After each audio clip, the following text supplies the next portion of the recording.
On va passer à la période de questions. Oui. Comment se libérer de ses attentes à tous les niveaux?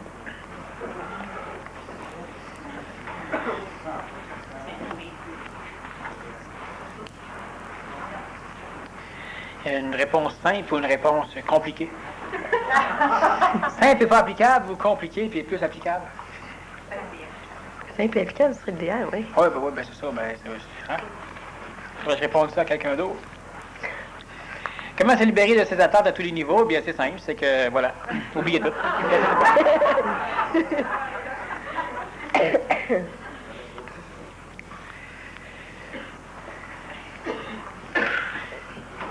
C'est très simple. On peut travailler, évidemment, pour que l'ego finisse par cesser d'avoir des attentes. Et on peut travailler aussi simplement sur l'intelligence qui va finir par cesser de nous assujettir à nos attentes. Les attentes, ça fait partie de l'évolution espoirientielle de l'ego. C'est pas relié sur l'espoir. Alors, il n'y a pas de truc pour se libérer de nos attentes. Tout ce que vous avez à faire, c'est de centrer de plus en plus votre vie, votre vision de la vie sur des choses qui sont probables, tout en ne vous attachant tout en ne vous attachant. Je suis en train de ramasser des affaires. En n'étant pas attaché, donc, à ce qu'on a comme attente. Ça veut dire que lentement, la patience devra venir s'installer. Vous devriez apprendre à parler souvent de vos attentes et en parler de façon à les développer au maximum, tout en vous répétant souvent que vous parlez pour rien dire. Parler pour rien dire ou parler pour parler, ça veut simplement dire que par la parole, on s'autorise à exprimer des choses, mais jamais ce qu'on dit est retenu contre nous, ni en bien ni en mal.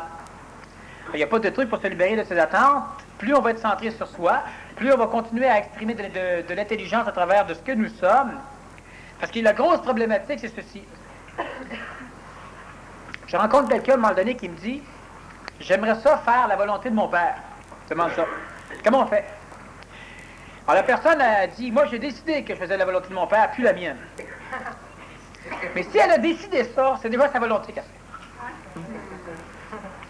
Parce que si son père ne veut pas qu'elle fasse sa volonté, alors la personne elle va dire, moi je vais faire la volonté de mon père, et puis par exemple, on va dire qu'elle est conférencier, elle va à une conférence, j'espère qu'il va y avoir au moins 25 personnes. Mais là, c'est la volonté de ton père que tu fais ou quoi? Si c'est la volonté de ton père que tu veux faire maintenant, tu n'as plus rien à foutre qu'il y ait 25 personnes ou 50. Tu ne comptes même plus quand tu rentres. Tu ne veux même pas savoir que tu ne veux rien savoir du tout. J'espère qu'il ne neigera pas demain. Tu es encore à côté de la traque. Si ton père il veut qu'il neige demain là, pour que tu n'y ailles pas faire la conférence, tu es en train d'espérer qu'il va changer d'idée. Alors les attentes, c'est la même chose. La personne qui a des attentes, elle est déjà problématisée. Pourquoi? Parce qu'elle va essayer de colorer toute l'expression d'intelligence en fonction du fait que ça va donner le résultat de son attente. Mais si cette attente-là n'est pas pour... C'est un autre. Qu'elle doit aller chercher, pas une tente. La personne, elle doit faire attention. Pourquoi? Je sais, son ego a des attentes. Mais les attentes, c'est uniquement des leurs pour nous permettre à l'ego d'avancer. Ce qui est extrêmement important à comprendre dans les attentes de qui que ce soit, et vous en avez tous plus ou moins, des objectifs, des buts, des attentes. Alors, c'est ceci. Voyez-vous, là-bas, il y a une grille. Ceux qui écoutent la cassette, là, imaginez-vous qu'il y a une grille en haut. Bon. En haut au plafond, il y a une grille. Alors, on va se dire, moi, de ma chaise à la grille, c'est mon objectif, c'est mon but. Alors, je décide d'aller vers la grille. Alors, lentement, je commence à monter, je flotte, j'arrive entre la grille et ma chaise, puis là, subitement, je vois là-bas une lumière. Alors, je me dis, crime, la lumière à place. Alors, je tourne, je me dirige lentement vers la lumière. Puis, rendu à mi-chemin, subitement, je vois l'autre grille qui est là. Je me dis, ah tiens, la grille à la place. La personne elle va dire, tu changes d'idée sans arrêt. J'ai jamais changé d'idée. Je me suis toujours détaché de où j'allais. C'est sur cette grille-là que je dois aller. Et que je ne la vois pas d'ici. Bien, nécessairement, l'intelligence, la vie va me donner un autre but. Alors, je commence à monter vers ce but-là et subitement, je vois une autre affaire. Mais oui, je change. L'être nouveau change de chemise comme il change de chemise. Bon, alors je bifurque, je m'en vais là-bas. Nos attentes, le danger d'astraliser l'attente, c'est que c'est la grille que j'ai voulu aller chercher. Je me dynamise de me rendre à la grille. Puis quand je commence à monter, quelqu'un, ou ben non, moi-même, je me rends compte que je devrais changer ou quelqu'un me le dit. Puis là, ben oui, mais là, moi, c'est là que je voulais aller. Tu sais, si je change encore d'idée, là, je vais être encore fait fourrer. On ne s'est jamais fait fourrer. On a ça pour aller là. On prend une idée, par exemple, on décide de partir une compagnie pour faire telle chose. Puis à un moment donné, en cours de route, on change d'idée. Ah, mais là, on a encore... écoutez, c'est peut-être jamais l'objectif qu'on devait atteindre. L'objectif est peut-être le seul qu'on peut voir d'où on est. Alors, pour nous rendre jusqu'au chemin où on devra tourner, on vise l'objectif là-bas. Puis l'être intelligent, lui, quand il arrive à des périphériques, à des parallèles, à d'autres rues, bien, s'il voit quelque chose de mieux, bien, il change. Les attentes de danger, c'est ça. C'est que moi, j'ai une attente que ce soit telle affaire, ce qui fait que l'intelligence, je vais m'organiser pour l'astraliser de façon à ce qu'elle semble me donner raison. À ce qu'elle semble m'amener vers mon attente. L'attente, là, c'est simplement un objectif comme la grille qui est là. C'est pas là que nécessairement on doit aller. Mais c'est vers ça qu'on doit se déplacer jusqu'à temps qu'on arrive là ou qu'on change. Mais quand on met de l'attente, c'est comme de la foi, on va mettre beaucoup d'énergie pour s'obscurcir la vue, pour ne jamais voir la lampe, de façon à être sûr qu'on va arriver. L'attente est dangereuse. On a des attentes, puis faites bien attention, comprenez simplement l'idée. Ayez-en des attentes, mais sachez que l'attente n'est pas nécessairement votre destinée. Nation, on peut dire destination, tiens. Moi, spirituel. Est-ce que le rebirth est une bonne démarche pour l'ego? Pour tous ceux qui en ont besoin, c'est formidablement génial. Oui. Chaque fois que je commence un entraînement physique, je pratique présentement les arts martiaux, j'ai des problèmes de digestion. À quoi cela est-il dû? Comment m'entraîner sans dérégler mon estomac? Peut-être que vous mangez trop de coups de poing dans le ventre.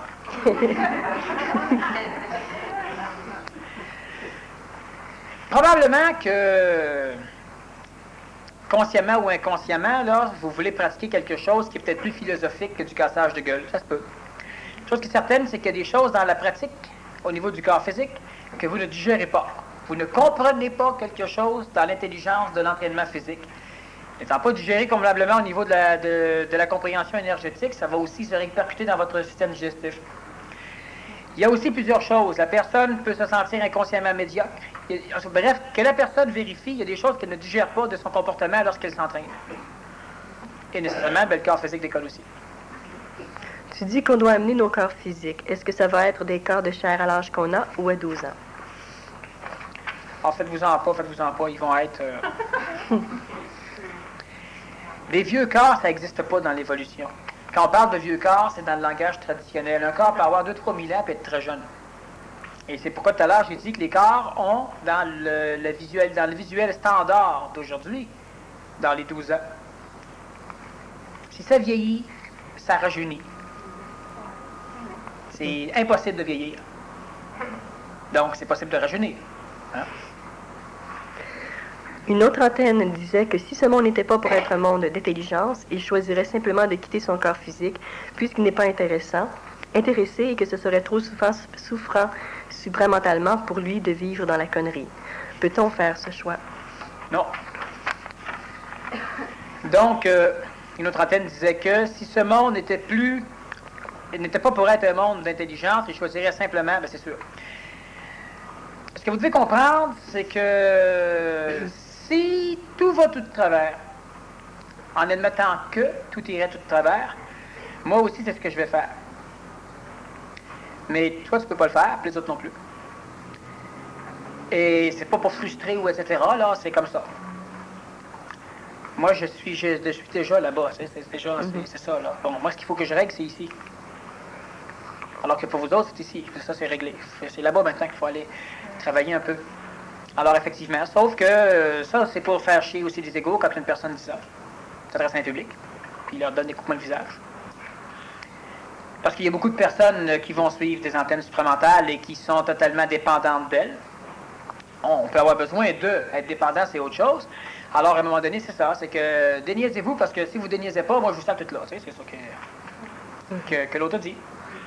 Et ce que moi, je sais, c'est que si l'humanité ne bifurque pas, puisque d'ailleurs, il pressent, c'est qu'il y a énormément d'humains, quand même, qui vont simplement s'en aller. Comme j'ai expliqué, puis comme Jean en avait parlé. Tu as connu Jean, de toute façon, c'était quelque temps. Oh oui, c'est un petit bout de temps. Lorsque l'ego souffre, exemple, de ne pas être aimé, il y a un trou. Qu'est-ce que ce trou? Comment manipule-t-il? Quoi faire pour fusionner l'ego? La personne qui écrit la question ne sait pas, pour pas me mettre l'ego ne se sent pas aimé. Il faut faire attention, pourquoi? Parce que il y a autour de nous suffisamment d'énergie astrale pour nourrir notre corps astral. Et c'est ça que la personne a besoin. C'est de l'énergie pour nourrir son corps astral. L'ego va avoir un trou. L'ego est bourré de trous. L'amour comble ces trous-là, temporairement, l'amour émotif. Et la religion, l'amour divin, l'amour spirituel, comble aussi ce trou-là temporairement. Quand on cesse de remplir, le trou revient. Par contre, le corps astral a aussi besoin d'énergie astrale, et si le corps astral n'est pas suffisamment alimenté, il y aura la même problématique. On dira manque d'affection, manque de... En tout cas, même si on n'a pas les bons mots, on sait ce qu'on veut. La problématique, c'est qu'il y a énormément d'êtres qui entourent cette personne-là, entre autres, puis d'autres aussi qui pourraient vivre le même problème, des êtres qui sont capables de les alimenter astralement, mais l'inhibition évolutive et conscientiative de cette personne-là fait en sorte qu'elle n'est pas capable d'aller chercher l'énergie astrale de ces êtres-là qui l'entourent, parce que présentement, elle est trop inhibée en face d'elle-même. Et une personne pourrait me dire, oui, mais c'est parce que c'est pas la... Bon, j'en connais d'autres qui sont dans la même situation et qui ont exactement des alimenteurs d'énergie astrale autour d'eux, qui bénéficieraient en plus d'une synergie de communication entre les deux, entre les trois, entre les quatre, et ces personnes-là ne le font pas non plus à cause d'inhibition. D'où l'importance de commencer à s'inhiber à un moment donné, à se désinhiber à un moment donné. Alors, c'est ce qui arrive simplement, c'est que la personne, elle devrait se servir un peu plus de ses lignées familiales. Je parle de ses descendants. Et elle devrait s'en rapprocher. Elle devrait... Parce que ce qui va arriver, c'est qu'à un moment donné, il fallait alimenter notre corps mental. Pour alimenter le corps mental, il fallait cesser d'alimenter le corps astral. Maintenant qu'on est rendu au corps mental et au corps mentalo-supramental, bien, le corps physique a peut-être mangé la claque. Le corps vital a peut-être mangé la claque. Mais dans la majorité des cas, le corps astral aurait été altéré. Alors, à un moment donné, l'inhibition va continuer à faire en sorte qu'on ne puisse pas se nourrir. Je peux donner des exemples. Moi, je connais des personnes qui ont, par exemple, des enfants avec lesquels, moi, je peux me nourrir et ils se nourrissent, alors que les parents, eux, ben, ils n'ont peut-être pas les bons enfants pour se nourrir. Alors qu'ils ont les bons enfants pour se nourrir, puis les enfants ont les bons parents pour se nourrir, mais c'est comme compliqué par simplement d'inhibition. Parce que vous savez, on n'a jamais les bonnes personnes autour de nous, hein? Mais c'est parce que nous, on n'est pas la bonne personne. Mais on a les bonnes personnes autour de nous. C'est sûr, on est inhibé, il y a des ci, il y a des ça je comprends l'idée. On doit commencer à se désinhiber avec les personnes qui nous entourent s'ils sont capables de comprendre. Sinon, on peut se désinhiber quand même s'ils ne comprennent pas, parce que c'est toujours en face de nous qu'on se désinhibe, mais à un niveau où on va aller chercher avec les individus qui nous entourent ce qu'on a besoin. Et puis, on va être correct. Puis, lentement, on va pouvoir se désinhiber avec d'autres pour aller chercher d'autres choses. La désinhibition va établir des contacts énergétiques. Sauf que, veut pas, c'est toujours compliqué au départ d'une désinhibition, et l'ego aura plein de raisons à donner. Ça, c'est des clous qui enfoncent dans le mur qui devraient descendre. Faut pas qu'ils bougent. Alors, les raisons, on en a plein. J'ai déjà passé, moi, des journées à jaser avec des gens de la désinhibition, et puis, effectivement, on en a des raisons. Et on est normalement... La vie que vous avez présentement, c'est probablement la meilleure situation qui aurait pu exister sur la planète Terre pour vous permettre de vous conscientiser et pour vous permettre d'arriver à être conscient, donc à être transportable. C'est ce qu'il y a de mieux. On n'a même pas besoin de chercher à refaire le cadre autour de nous, il est correct. On doit travailler maintenant avec les outils qu'on a. C'est nous le problème, on doit désinhiber. Alors la personne ici, elle est entourée de tout ce qu'il lui faut, mais elle n'a pas la capacité, disons, intelligente, supplémentaire encore, pour parvenir à baisser certaines petites barrières, pour aller chercher ce qu'elle a besoin. Et puis ça, encore une fois, la personne, c'est même pas nécessaire qu'elle vienne me voir, je sais comment c'est souffrant, hein, tu le sais aussi. Bon. Les raisons, il y en aura, hein, il y en a des raisons, il y en a en masse, on peut en écrire des bibles de raisons, mais tout ça, c'est pas ça, là. Ça, c'est les raisons de l'animal humain, nous autres, on passe. Dans n'importe quelle forme de manipulation, sachez une chose, concentrez votre attention d'intelligence sur un seul morceau de vous-même en même temps. Vous allez voir, c'est extrêmement facile. Alors, la personne qui va se sentir tout pogné au complet pour dire à quelqu'un qu'elle l'aime ou simplement pour aller chercher de l'énergie. Quelqu'un peut dire, oui, mais moi, je joue souvent dans la tête, tu sais, mais non, tu peux jouer dans la tête, puis tu peux aller chercher de l'énergie en jouant dans la tête. Tu sais, c'est facile de dire, bonjour, comment ça va? Oui, mais ça, c'est du débarras inhibitif. C'est différent. Hein? Vous serrez la main à quelqu'un, puis vous serrez la main à quelqu'un, ça peut être deux choses différentes. L'autre, il ne saura peut-être pas. Ça peut être deux choses bien différentes. Alors, les personnes vont... il y aurait tellement d'exemples à donner. J'en ai déjà donné souvent en masse au dernier PMC+, plus dans certaines conférences. Mais, ben c'est ça, je ne vais pas trop en donner non plus. La personne, elle sait quoi faire, sauf que des raisons vont en donner tout plein, ça j'en suis convaincu. Ces raisons-là ne servent uniquement qu'à convaincre, à renforcer l'ego pour nous empêcher, dans l'intelligence, de venir baisser l'inhibition. Parce qu'il y aura une égoïsation. La négociation est souffrante un peu, fait brûler l'ego. Mais maudit que c'est correct, c'est blaisant, c'est énergisant après. Mais comprenez une chose, votre ego est pluriconstitué. 30 millions de constitutions probables, de particules. Donc, 30 millions d'anégoïsations différentes. Comprenez l'idée, là? C'est pas parce qu'à un moment donné, je me suis désinhibé avec telle chose que je suis désinhibé. Après ça, je vais me dire, ah oui, mais là, c'est encore. Oui, exactement, exactement. Tu as un enfant, tu as peur d'y parler, tu as un blocage là. Quand ton intelligence aura fini par dissoudre le blocage pour en faire de l'énergie, tu vas pouvoir y parler. Mais tu ne peux pas parler à ton ex-chum, à ton ex-mari, à ton voisin, à ton patron, à ton employé. C'est une autre partie de l'ego qui est barrée, c'est pas le même. Alors la personne elle va dire, ah, mais je pensais que... Oui, continue à penser, tu ne l'as pas. Tout est complet.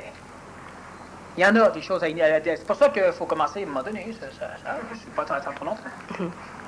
Le choix de l'homme nouveau a déjà été fait. Ton ego veut retarder puisque tu parles de 97. Moi, je dis que le choix a déjà été fait et qu'on applique en 91. L'intelligence a besoin de quelqu'un maintenant. Si celui qui doit le faire ne le fait pas, il doit être remplacé. Le pacte que tu as fait était ce qui doit être fait par toi. Bon, la personne, il y a des petites choses qu'elle ne comprend pas. Et c'est important, je ne dis pas ça pour me défendre, je dis ça pour la défendre. Bon. Le choix de l'homme nouveau a déjà été fait. Elle a raison. Ton ego veut retarder puisque tu parles de 97. Non, mon ego vous parlez à vous autres. Bon, et non pas à moi. Moi, je dis que le choix a déjà été fait, pas par la personne, mais elle a raison. Et qu'on applique en 91. Ça va être vrai pour plusieurs personnes. Mais si je vous dis que c'est en 91 que vous devez le faire, ce qui n'est pas vrai pour tout le monde, il y a un paquet d'ego qui va paniquer. L'intelligence a besoin de quelqu'un maintenant. C'est absolument évident. Si celui qui doit le faire ne le fait pas, faites-vous-en pas, il va le faire, il n'y aura pas le choix. Il devra être remplacé, totalement évident. Mais ça n'a jamais été fait, mais c'est prévu. Mais ça n'arrivera pas non plus. Le pacte que tu as fait, un pacte que j'ai fait avec moi-même, évidemment, était ce qui doit être fait pour toi. C'est sûr. Je vis avec quelqu'un qui terrifie mon anti-homme et qui est une puissante source de négociation. Non, fais attention, parce que souvent on s'égoïse, puis on dit que c'est une puissante source de négociation. Tu sais, ce style-là, ça c'est une puissante source de négociation. Mais non, c'est une puissante source de frustration. Donc, fais attention, là, bon, mais fais attention. Ouais. C'est pas de la négociation, c'est de l'égoïsation. Comment faciliter ce travail sans le fuir, mais en allégeant un peu? Je ne donne jamais de conseils. Alors, c'est à vous simplement de déterminer. Il faut appliquer ce que vous savez, ce que je dis, ce qu'on entend, ce qu'on en comprend, ce que d'autres disent, ce qu'on lit. Mais c'est à vous de bouger là-dessus. Parce que je vis avec quelqu'un qui terrifie mon anti-homme. Ça ne doit pas être ma femme, ça. Et qui a une puissante source de négociation. Hein? Ça ressemble, hein? Oui, c'est vrai. Comment faciliter ce travail sans le fuir, mais en allégeant un peu? C'est toujours la même chose. Si vous voulez le fuir, vous allez fuir, vous voulez fuir ce qui vous permet de voir ce qui est croche chez vous. Comment alléger? Changez-vous. Donc, on en revient encore à toute la structure révolutionnaire PMC. Il suffit simplement de s'anégoïser encore une fois. Et quand la personne dit que c'est une puissante source de négociation, c'est pas ça du tout. Parce que peut-être c'est une puissante source de négociation, alors elle devrait commencer à s'en servir. Parce qu'elle ne poserait pas cette question-là. Il n'y a personne autour de vous qui est laid. Et enfin, il est laid. On a toutes nos laideurs, mais ces laideurs-là ne nous nuisent pas. Ils nous nuisent en ce sens qu'elles nous permettent de voir ce qui est laid chez nous. Nos égos ne veulent pas. Vous savez, si je vois quelque chose chez quelqu'un, c'est probablement parce que j'ai le même problème chez moi. Fais attention, j'ai déjà dit ça souvent, c'est vrai. Mais c'est pas parce que je vois que tu as une crotte de nez qui passe sur le bord du nez, je n'ai une. Comprenez l'idée? Bon, à un moment donné, je peux te dire, écoute, mange pas telle affaire, c'est pas bon pour toi. Ça veut pas dire que c'est pas bon pour moi. Mais si, à un moment donné, moi, astralement, je parle de l'animal humain, si chez toi, il y a quelque chose qui m'irrite ou qui me frustre, j'ai probablement la même chose chez moi. Mais si je suis suffisamment réchauffé et que je vois qu'il y a un problème, je ne l'ai pas nécessairement chez moi. Mais ça ne m'achalera pas, par exemple, qu'elle l'aille. Vous comprenez l'idée? Le miroir ici, la puissante source de frustration, enfin de négociation, c'est que la personne, vous avez intérêt à rester avec, tout ce que vous avez à faire, c'est de changer. Puis quand vous aurez à décoller, si vous avez à la laisser là, vous le saurez. Vous ne partirez pas frustré. On peut partir. Psychologiquement, on va dire à quelqu'un, écoute, si l'autre t'écœure à ce point-là, lâche-la. C'est vrai. Je vous suggère ça. Évolutionnairement parlant, ou du point de vue de la conscientisation, bien là, si c'est vous que vous voulez fuir, c'est ce qui arrive aussi dans ce cas-là, même si on suggérerait psychologiquement de fuir, c'est quand même l'individu qui veut se fuir lui-même. Bien là, si on parle d'êtres qui veulent se conscientiser, fuyez plus nulle part, il n'y a pas une place dans la galaxie où vous allez être bien. OK? Cherchez pas. Vous pouvez vous créer des lubies, tu sais. Ah, ben sur une île déserte, tout seul, je serais bien. Le soir, chez vous, vous ennuyez, tu sais. Imaginez-vous sur l'île déserte. Non, on peut s'en créer. Mais moi, ce que j'aimerais, ce serait d'être n'importe où je suis bien quand ça me tente, tu sais. C'est ça, tu sais. Pouf, pouf, pouf, pouf, pouf, pouf, pouf, pouf. Tu sais, la planète au complet me sert à moi, tu sais. Non, si c'est pour vous fuir, ben là, si on parle de conscientisation, ben vous avez simplement commencé à exprimer ce que vous êtes, vous, dans l'intelligence. Il va vous fuir, ou il va s'adapter. Les choses vont se placer. On ne change pas tout d'un jour, du coup, du jour au lendemain. On en revient encore à l'exemple que je l'ai donné tout à l'heure. C'est toujours par petits morceaux qu'on doit le faire. Quand vous voulez concentrer votre intelligence chez vous, c'est toujours dans une petite partie de vous-même. Alors, l'exemple que je donnais en conférence régulière, c'est que si tu ne dois pas manger, c'est des cochonneries qui sont là, puis ton ego veut te forcer à manger, bien, tout ce que tu as à te dire, pas à répéter, à te dire dans ta tête, c'est bon, ben, que l'ego contrôle tout le corps, l'estomac, les sécrétions, tout le tralala. Moi, je vais contrôler mes mains, OK? Je contrôle que mes mains. C'est simple, et juste mes mains. Fait que quand l'ego veut manger, là, je contrôle je suis le maître de mes mains. Bon, voilà, mange, mon petit. Ah, il va y aller avec la bouche, pas grave. Laisse-le, tu vas voir que ça l'égoïse un petit peu pendant ce temps-là. Tout est là, c'est ça. Mange, mon cave. C'est manger dans mes ouest, là, mais moi, je contrôle mes mains. Contrôle tes mains. Bon, tu veux aller quelque part, ton ego veut pas. Contrôle tes jambes et tes pieds. Avance. Oui, mais en dedans, oublie le reste. Oublie le reste. Là, ta conscience, là, au lieu de descendre, dilapidée, donc tellement faible, c'est comme si tu avais une armée de 20 000 hommes, puis tu avais 500 hommes. Tu les envoies contre les 20 000 hommes, ils vont perdre. Prends tes 500, puis envoie-les contre un petit bataillon là-bas de 50 hommes, ça va avec là, tes 500 vont gagner. Puis lentement, progressivement, ils vont prendre du terrain, puis les 500 peuvent battre les 20 000 s'ils se battent toujours 500 contre 3, 4, 500. Et pas les 500 contre les 20 000. Alors, c'est un peu la même chose. Le peu de puissance qu'on a, on veut absolument que ça élimine l'accélération cardiaque, ça ôte la souffrance de la négociation, que ça place l'ego, que ça change la pensée, que ça ôte le goût gastrique, que ça, voyons donc, on a passé. Contrôle tes mains. Contrôle tes pieds, contrôle ta bouche, contrôle tes yeux, contrôle une petite partie, puis tu vas voir que ça va bien aller. Bon, dans la négociation, c'est la même chose. Puis, alléger le travail, la personne elle commence à travailler chez elle, bien qu'elle y aille avec une seule petite chose. Quand je dis souvent d'intelligencer, c'est déjà centré là sur l'intelligence. Et que c'est niaiseux que je sois encore en train de crier. Ou que c'est niaiseux que je tolère que l'autre crie. Puis là, je ne change pas à crier après. Il y a toujours des façons. Si l'intelligence s'exprime, vous allez voir que le torieux côté, là, va devenir correct. Il y a beaucoup de controverses actuellement dans le monde scientifique au sujet de l'effet des ondes électromagnétiques sur l'être humain. Bon, on a toujours parlé que c'est dangereux. Quels sont les effets de cette multitude d'ondes auxquelles nous sommes soumis au niveau psychologique et physique? Quels sont les moyens de minimiser ces effets secondaires s'il y en a? Bonne alimentation, transparence de l'ego. Ça vaut pas la peine de bien manger quand on est stressé dans le corps. Ben, ça va à peine, mais je veux dire, c'est mieux que rien. Donc, bonne alimentation astrale, bonne alimentation vitale, bonne alimentation physique, bonne alimentation mentale. Puis l'effet des ondes électromagnétiques n'est pas trop terrible. J'ai souvent expliqué que les lampes, les fils électriques, etc., puis ça, on l'a vu souvent dans les séminaires, puis j'en ai expliqué souvent à l'époque où on parlait d'OFSA, que tous les fils électriques devraient être dans des enveloppes blindées. Ce qu'on ne fait pas parce que, bon... Et c'est quand je dis souvent que quand il y a une panne de courant, bien, il y a un bruit qu'on n'entend jamais, que subitement on n'entend plus. Ça, c'est la perturbation du champ électromagnétique en général de votre maison, qui vient simplement influencer le corps vital. Puis comme ça s'éteint, subitement, il n'y a plus rien. Bon, ça, c'est un bruit qu'on n'entend jamais, puis qu'on découvre qu'on n'entend plus. C'est le champ électromagnétique. C'est extrêmement dommageable sur toutes les structures évolutionnaires d'un corps physique. Et c'est pourquoi les individus ont intérêt de temps en temps à s'en aller en pleine forêt, à décoller de là.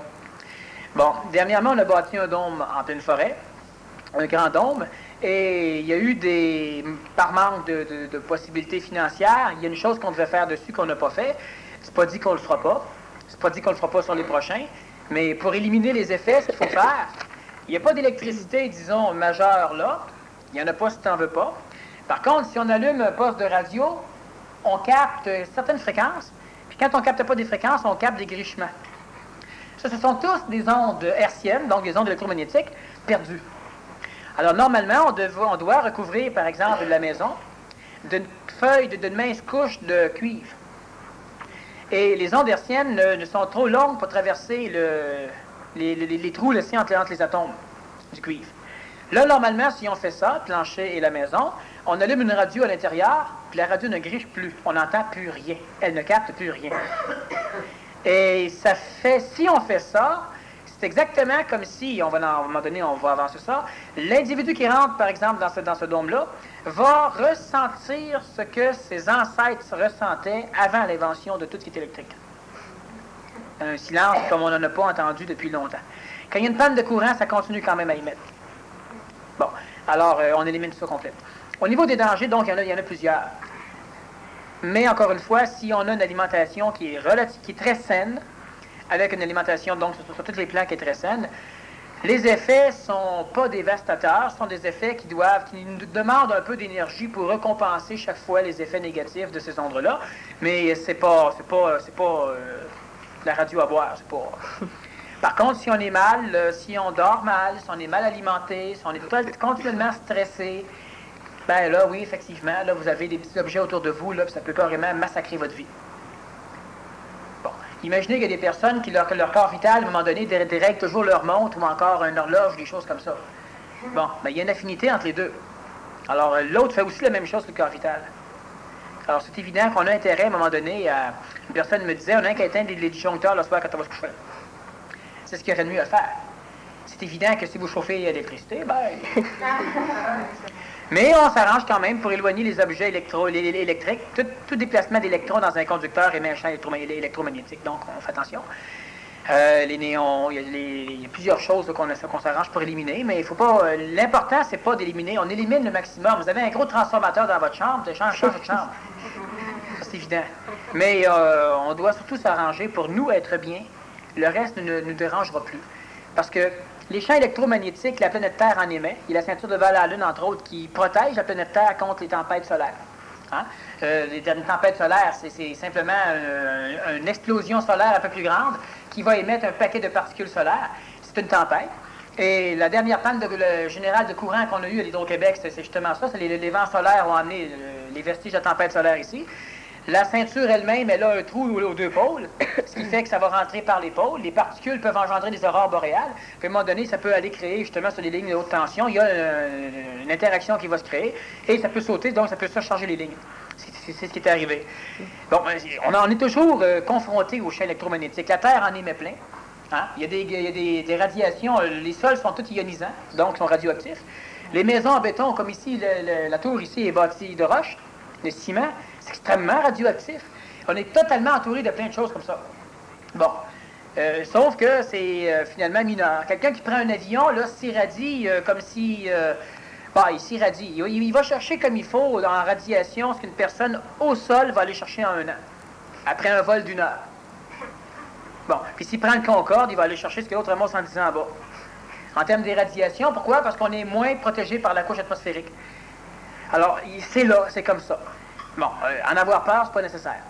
On fait attention, mais la meilleure chose, c'est s'alimenter énergétiquement convenablement, ici, au niveau du corps physique, puis ça va bien. T'élimines les grosses conneries, là, mais ça va bien pour le reste. Est-ce que le choix de l'homme nouveau est interrelié au choix d'une des 2 antennes supramentales?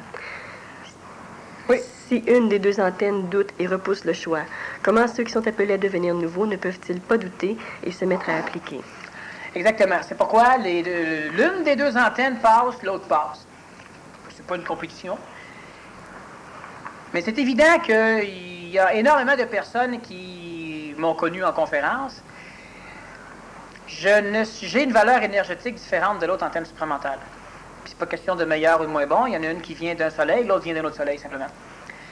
Et il y a beaucoup de personnes qui sont sensibles avec ce que je réincarne du passé, donc avaient des affinités, ils voyaient des choses, ne comprenaient pas toutes, il y en a qui savaient un peu plus. Puis à travers un paquet d'années, c'est toujours un peu comme si je leur mentais. Pourquoi? Parce que je livre pas le produit.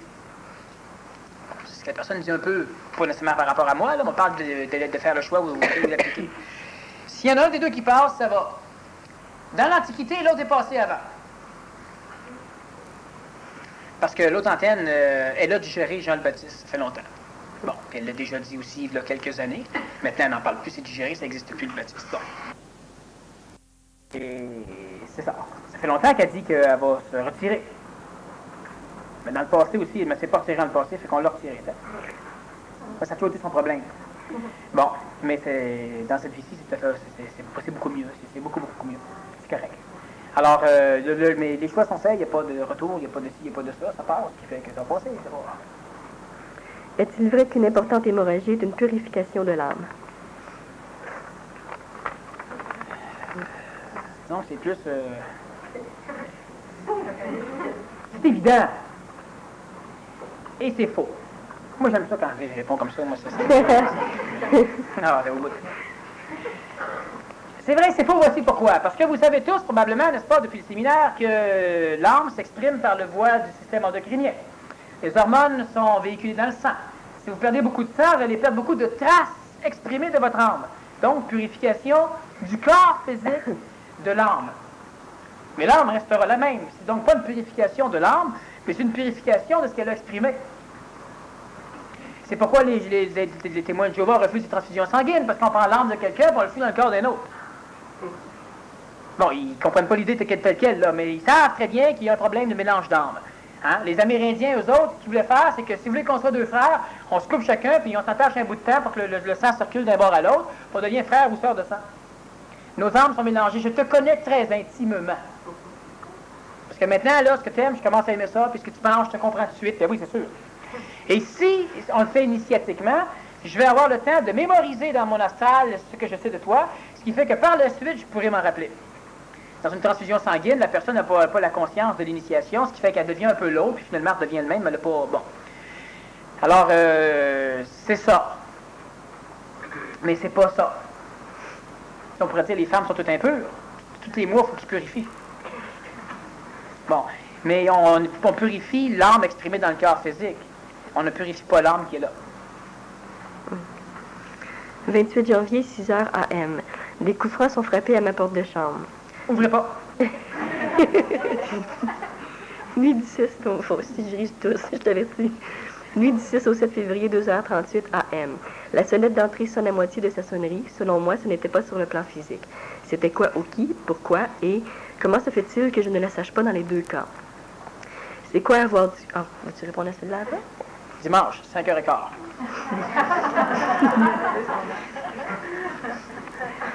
C'est quoi avoir du cœur au ventre? Quelle est la différence entre avoir et ne pas en avoir? Fais attention, quand le cœur descend au ventre, là. Un problème physiologique est terrible, là. Ça s'acquiert comment? Par où on commence? Tous même pas. Est-ce que le vaisseau planète de ton livre est aussi le vaisseau planète Marduk, la soi-disant 12e planète qui, paraît-il, reviendrait approximativement tous les 3500 ans?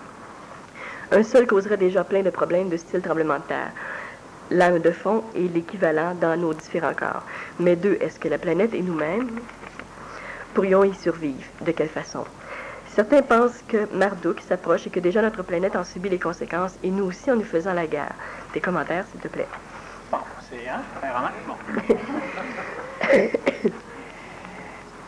Bon, les coups francs frappés sur la porte, ou etc., etc. Il y a beaucoup de personnes, souvent, qui se disent, bon, il y a l'autre qui s'imaginent des affaires. Non, tout se peut. Et quand je parle de tout se peut en maudit. Bon, fait. Bon, on n'a rien à faire, on n'a rien à foutre. Si comme ton frère, à un moment donné, tu te lèves, tu vas cogner sa porte aussi, tiens. Il écœure un peu, il faut...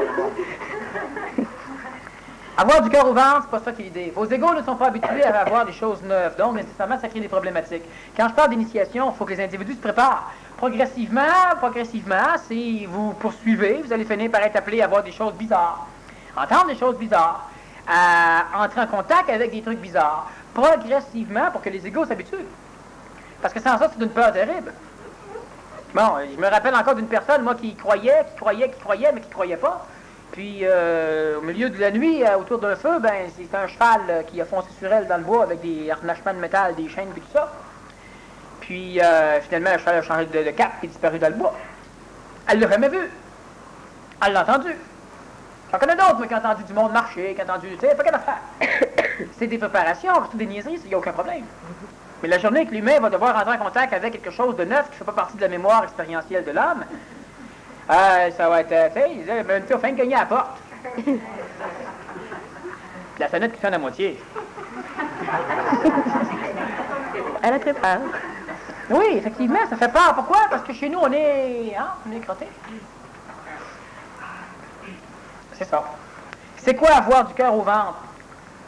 Avoir du cœur au ventre, là, c'est une philosophie illusoire, c'est une manipulation psychologique, c'est une farce. C'est de développer du courage, contrôler un peu notre peur. Donc, tu as peur quand même, la peur te tue, mais ça ne paraît pas.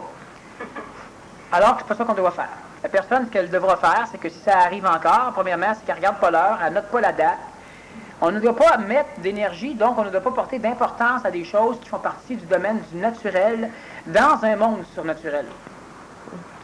Puis elle commence justement à avoir accès à d'autres choses. C'est tout croche au départ.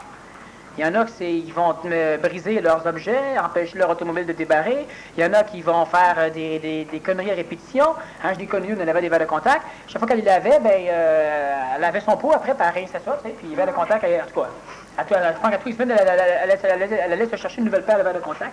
Elle oubliait toujours des ôter de son pot quand elle les rinçait. Bon.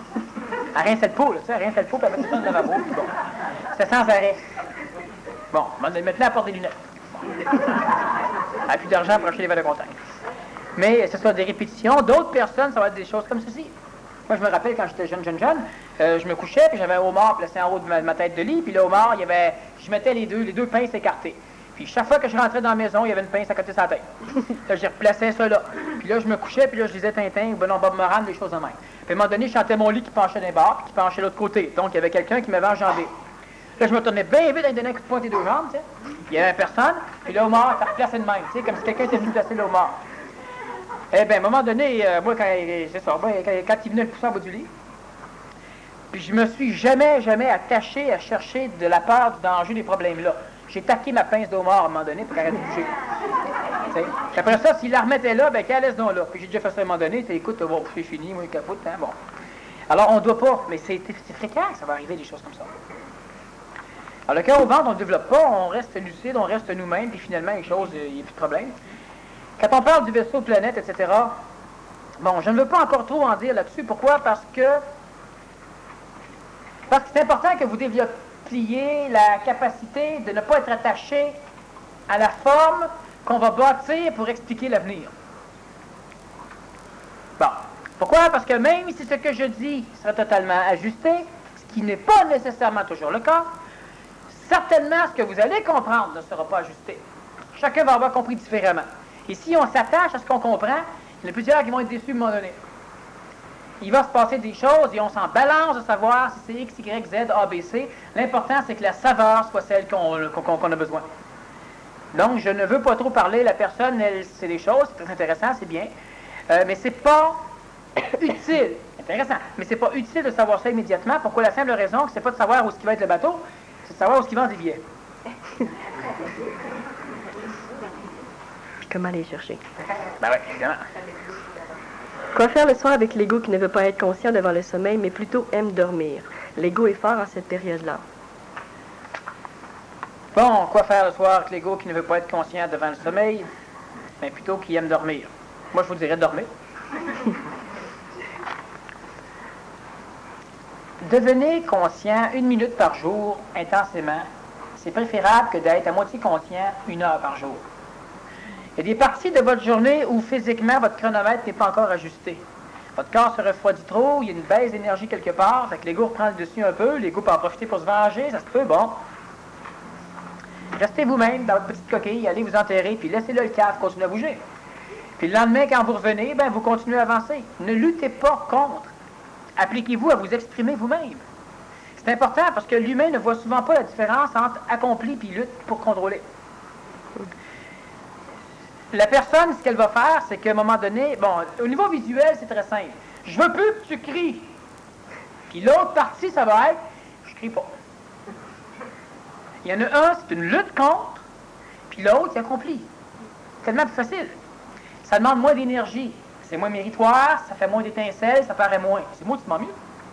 Alors, je ne contrôle pas ma peur, j'ai plus peur. Bon, alors, contrôler l'ego, j'ai jamais dit qu'il fallait contrôler l'ego, j'ai toujours dit qu'il fallait observer l'ego, qu'il fallait intelligencer les choses. Pourquoi intelligencer? C'est comme ça qu'on descend de l'intelligence. À un moment donné, l'intelligence, elle va finir par prendre la place d'une partie de l'ego. On s'en égoïse. C'est-à-dire que consciemment, on voit des conneries, puis consciemment, on s'occupe à un moment donné à faire au-delà de l'inhibition de l'ego. Mais pas contre l'ego. Tu le fais. J'aime pas manger ça, mais c'est bon pour la santé, ça va me guérir, ben j'en prends. Là, tu viens pour en prendre, là, puis ça veut pas, puis c'est ça. Contrôlez vos mains. Ah, maintenant, contrôle plus les mains, contrôle la bouche. Il va là. Puis, une chose à la fois, c'est très facile. Oui, mais pendant ce temps-là, mon pied, là, il se promène. Laissez se promener ton pied, on n'a rien à foutre de ton pied. Mais l'humain, il regarde toujours le visuel de son évolution. Mais j'ai pas l'air évolué pendant que je fais ça. Il regarde le visuel. Si j'aimerais être un maître parfait, ce qui fait que ce soir, quand je viens pour me coucher, là, j'ai rien que le goût, je fais que penser à des images sexuelles, tu sais. Ah, mais ça, on n'a rien à faire. La personne doit s'arranger pour exprimer chez elle ce qui est beau, ce qui est intelligent, et jamais en compétition avec ce qui est laid. Même chose, on ne peut pas vouloir devenir beau en compétition avec les autres, les laids. Il y a des façons de travailler avec les autres, il y a des façons de travailler entouré des autres, malgré les autres. Il y a des façons de bouger là-dedans. C'est une façon géniale d'aller chercher toute l'énergie que les autres garochent, là, ça ramasse. Avec un grand sourire, tu t'en vas. Il y a bien des façons. Mais la personne ne peut pas... bon, le soir, elle va se coucher, ben qu'elle se couche. Puis l'ego charrie, si son corps n'est pas encore en termes de chronomètre prêt à supporter ça, il n'y a pas de problème là. Soyez correct, c'est pas la grandeur d'un cercle qui fait que c'est un cercle, c'est sa rondeur. La grandeur n'a rien à foutre. Ceux qui, ou plutôt le nous qui vient nous chercher, a-t-il lui aussi fait le choix de l'énergie supramentale? C'est très simple. Si vous faites le choix, ils vont avoir fait le choix. Si vous ne faites pas le choix, ça n'a jamais vécu, ça n'existe même pas. Donc, c'est leur survie. Eh oui. Ben, c'est la nôtre. Oui. Les appareils à champ magnétique à basse fréquence émettent-ils des ondes du même type que celles émises par le cerveau humain lors du fonctionnement du système nerveux?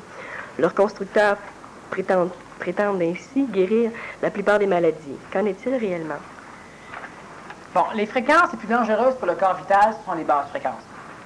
À un point tel que les Américains et les Soviétiques ont déjà fait des expériences massives sur certaines villes où on émettait des très basses fréquences sans arrêt. Dans les métros, puis un peu partout, les gens étaient tous déprimés, les gens se suicidaient, les gens se battaient, bon, etc. Les appareils à champ électromagnétique, ça a certains avantages, c'est que si vous êtes extrêmement magané vitalement, puis que vous êtes rendu au niveau -2, le champ électromagnétique est au niveau 0, il va vous monter au niveau 0. Si vous êtes bien magané, au lieu d'être au niveau 10, vous êtes rendu au niveau 4, vous embarquez dans un appareil à champ électromagnétique, puis ça va vous amener au niveau 0. Donc, vous allez encore en perdre un peu. C'est pas de l'énergie vitale yin ou yang, disons tellurique ou solaire. Et dans les temps à venir, les mois à venir et les années à venir, les personnes devront de plus en plus apprendre à contrôler leur énergie luminale, qui est aussi de l'énergie vitale. Mais sachez une chose, plus vous allez être évolué, plus les appareils à champ électromagnétique vont être nuisibles pour vous. Donc, plus on est conscient, plus c'est problématique, parce que notre corps physique, de yin et yang, va de plus en plus avoir tendance à devenir luminal. Et ça, il y a uniquement l'homme, la femme ou l'enfant qui crée de l'énergie luminale. Les appareils ne peuvent même pas la rejoindre, ou disons la copier.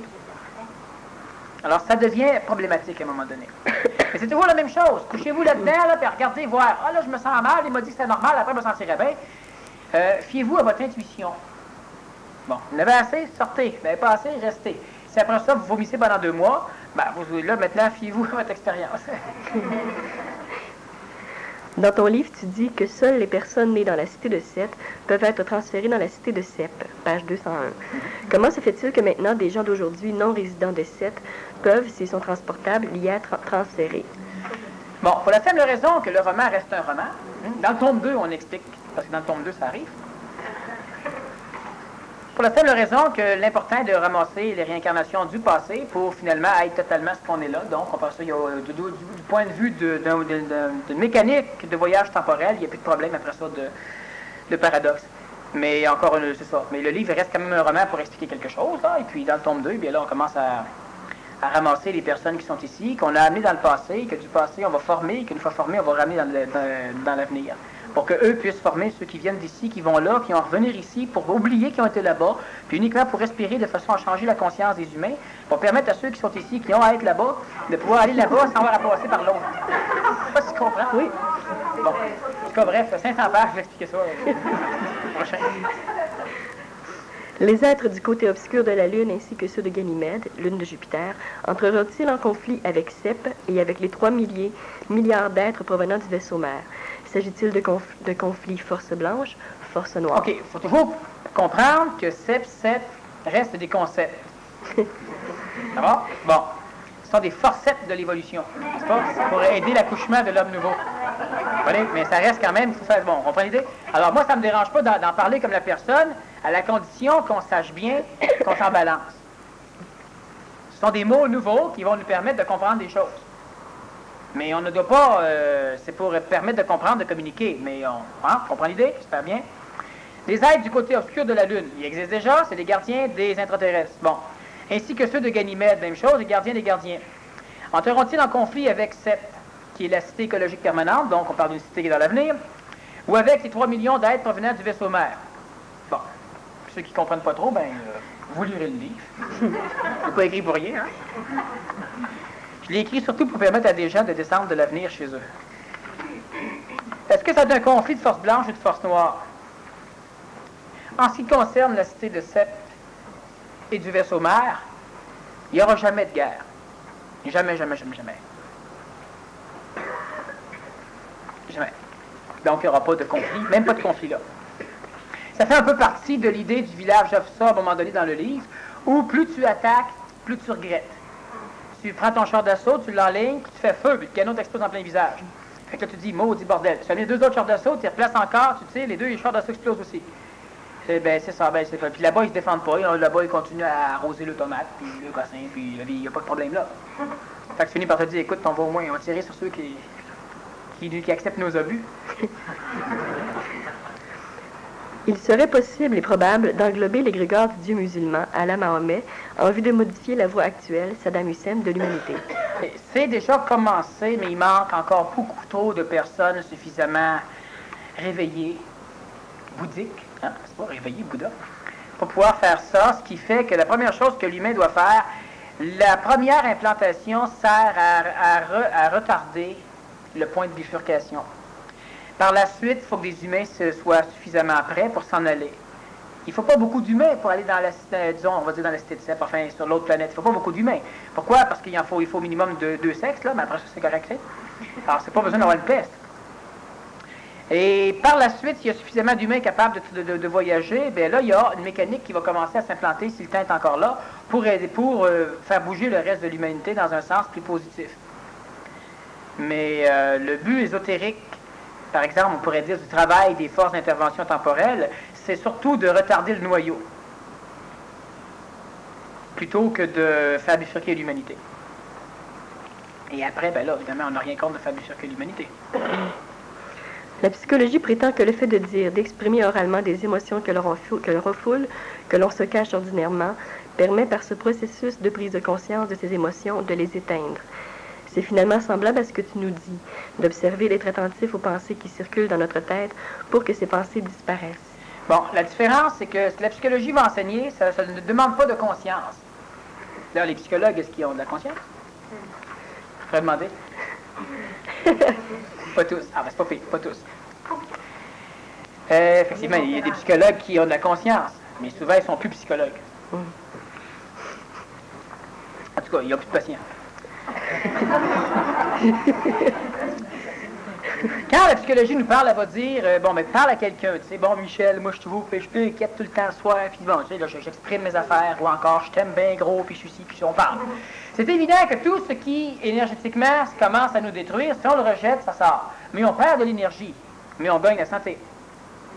La personne qui va observer avec de la conscience ce qui se passe chez elle, la nuance, c'est qu'elle développe son intelligence. Elle développe sa conscience. L'autre qui parle applique une mécanique. L'autre qui développe la conscience, elle est là pour observer. Donc, elle devient elle-même son propre psychiatre. Bon.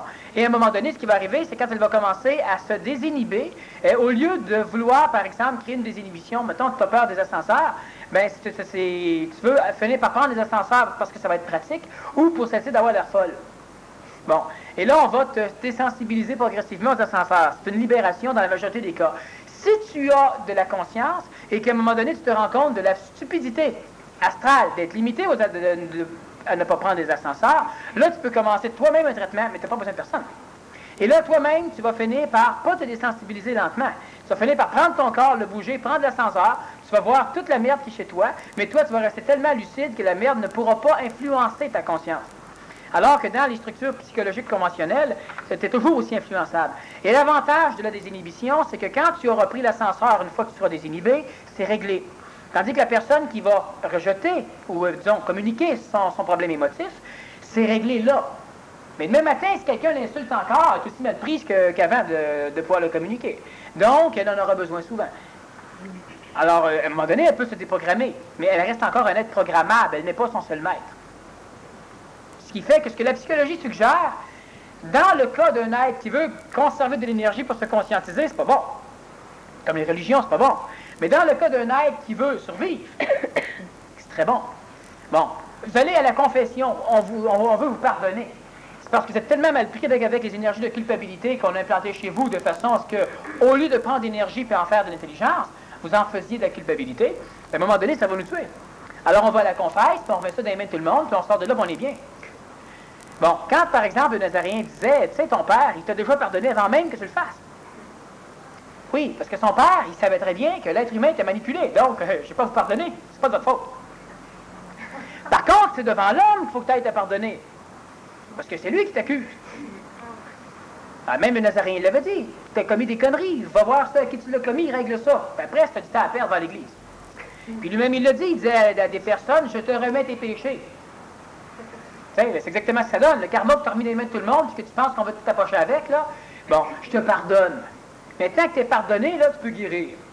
C'est une expression de malaise énergétique qui crée les maladies. Et là, les pharisiens, les sadducéens se chiolaient. C'est qui es-tu pour pardonner à l'humain? Hein, Dieu peut pardonner. Mais non, Dieu n'a rien à foutre de pardonner. C'est vous autres qui avez inventé ça en bas, la culpabilité. Enfin, pas l'humain, mais c'est dans la stratégie évolutionnaire humaine. Donc, c'est ça, même ça à quoi? Père, pardonne-leur, ça à quoi ce qu'ils font? Ça, c'est un message. Le bonhomme en haut, il savait déjà qu'il ne savait pas ce que c'est en bas. Oui. Ceux qui se conscientisent, vivent-ils une apocalypse moralement? Non. Non, l'ego qui résiste, c'est pas une apocalypse, parce qu'on n'est pas encore habitué aux grandes souffrances. C'est pas une apocalypse. L'apocalypse, c'est bien pire que ça.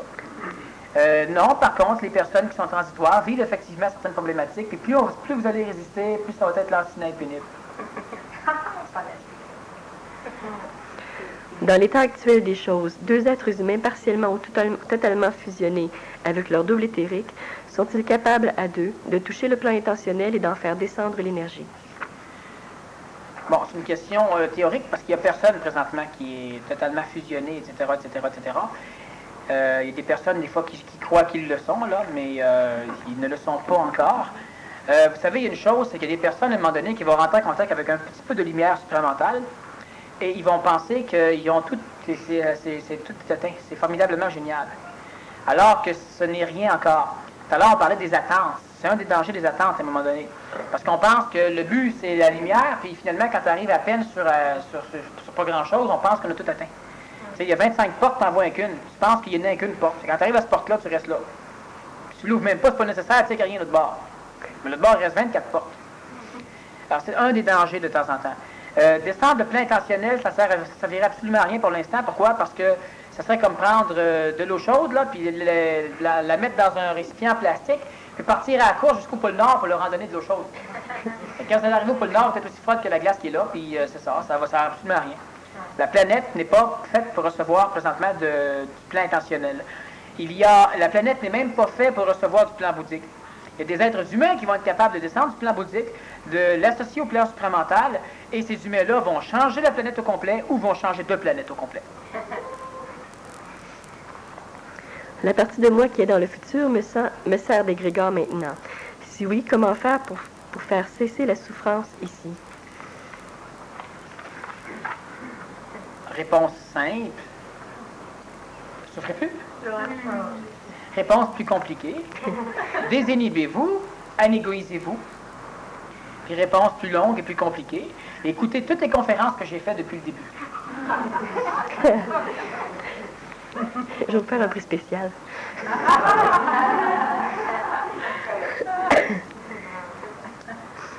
C'est ça. La souffrance qu'on a ici est une lutte et une résistance. Parmi vous, il y a encore des personnes, vous ne pourrez rien faire pour l'instant pour abdiquer, pour changer, pour éliminer la souffrance. Pourquoi? Parce que, et encore une fois, c'est des choses que j'ai toujours eu de la difficulté à dire, parce que moi, ça m'aurait royalement fait chier si j'aurais été assis dans le public et quelqu'un aurait dit ça. Hein, n'est-ce pas? Alors, c'est qu'il y a plusieurs personnes parmi vous que vous ne pourrez pas vous débarrasser de ce genre de souffrance-là tant que d'autres personnes ne seront pas passées avant vous pour le faire. Donc, il y a des personnes qui doivent attendre que leur temps arrive. Puis leur temps est déterminé par le temps d'autrui. Alors, la personne, elle ne doit pas rester assise là, elle se dit, bon, ben, je vais attendre, elle doit donner un coup de pouce à l'autre. Puis l'autre en donne un à l'autre, puis l'autre à l'autre, puis l'autre à l'autre, puis à un moment donné, ben, les portes s'ouvrent, puis finalement, tout le monde passe. Parce que chacun a son chemin à faire, mais le chemin n'est pas nécessairement le même pour tout le monde pour l'instant. L'égrégore de Marie-Madeleine est-il complètement fusionné actuellement avec celui de Michael? Non, non. Marie-Madeleine, Marie-Madeleine, c'est une réincarnation qui est rotative. Hein? J'ai déjà expliqué un petit peu. Elle va chez une femme, après ça, elle décolle, elle va chez une autre femme, elle décolle, elle va chez une autre femme, chez une autre femme, chez une autre femme, chez une autre femme. La dernière, je sais qu'elle est allée chez elle. Bon. Mais c'était nécessaire. Et puis, mais dans pas grand temps, là, ça va être pas mal totalement résorbé. Il n'y aura plus de Marie-Madeleine. Pour qui a été écrit le livre des sages de Sion? Quel est son contenu? Est-il dangereux de le lire? Non, c'est pas de le lire, c'est de rien comprendre qui est dangereux. Le lire, c'est pas un problème, ça. Le livre des sages de Sion. Premièrement, les sages de Sion sont des descendants des Esséniens. Les Esséniens sont les descendants de ceux qui ont créé le gardien de l'horreur, qui est le Sphinx de Gizeh. Et c'est eux qui ont engendré tout le cadre sioniste juif. C'est eux qui ont engendré l'endroit d'où devait atterrir où devait atterrir le Nazaréen, avec le baptême et tout ça. C'est eux qui vont manigancer toutes les différentes croisades. C'est eux qui vont permettre l'instauration à un moment donné de la religion islamique, qui va être ce qui va guerroyer contre la religion catholique. C'est eux qui vont engendrer l'ordre des Templiers, entre autres. C'est eux qui vont s'arranger pour récupérer la majorité de toutes les parcelles du Graal, que ce soit la lance, que ce soit le cristal, que ce soit la coupe, ou le linceul. C'est eux qui vont s'arranger pour engendrer progressivement un plan magistral, on parle donc du livre des sages de Sion, un plan qui prévoit le salut planétaire après un apocalypse diabolique. Et finalement, le prieuré de Sion, c'est donc les sages de Sion, ont écrit différents livres, sauf ce qu'il faut faire attention, c'est que le prieuré de Sion est encore extrêmement puissant aujourd'hui, aussi puissant qu'il l'était à l'époque du roi Salomon. Et ils écrivent des livres, ils écrivent des choses qui de temps en temps sont découvertes ou encore vont être publiées dans certains livres. Et tout ce qui est écrit, c'est toujours un peu comme la mécanique intraterrestre. Tout ce qui est écrit, c'est ce qui est nécessaire que l'humain sache maintenant. Tout ce qui est communiqué du prieuré de Sion est donc totalement à rejeter, c'est-à-dire que bien que ce soit vrai, c'est totalement faux. On nous informe de ce qu'on a besoin de savoir au moment où on en a besoin pour virer là où on doit virer. Mais disons, le livre des sages de Sion ne prévoit pas, ça n'altérera pas le contact supramental des individus dans l'intelligence. Ça ne nuira pas non plus, les individus deviennent l'ennemi majeur du prieuré de Sion, à la condition que les individus qui se conscientisent conservent dans leur tête astrale l'objectif de sauver l'humanité, c'est-à-dire la retirer des mains des sionistes. Si les individus qui se conscientisent se sentent sur eux-mêmes et avancent pour eux-mêmes, automatiquement, le priori de Sion va leur donner un coup de pouce pour qu'ils sacrent leur camp au plus maudit. Puis c'est un peu ce qui va arriver. Voilà pour le livre des âges ici. Dernière question. Le choix est fait. Comment cristalliser ce choix? Comment l'implanter dans la matière? C'est très simple. C'est ce que j'ai expliqué lors de la première et de la deuxième partie. C'est uniquement ce qu'il reste à faire. C'est de suivre ton intuition. On va revenir énormément là-dessus. Le prochain PMC+, on va déjà passer à de l'application. Et on va de toute façon revenir sur cette chose-là. On ouvre plusieurs, vous savez déjà. Et puis, gardez-vous du temps. Mais ce que je veux dire quand même, c'est qu'il faut commencer à appliquer des choses sans virer fou, sans paniquer. C'est très important. Ce n'est pas de se donner des...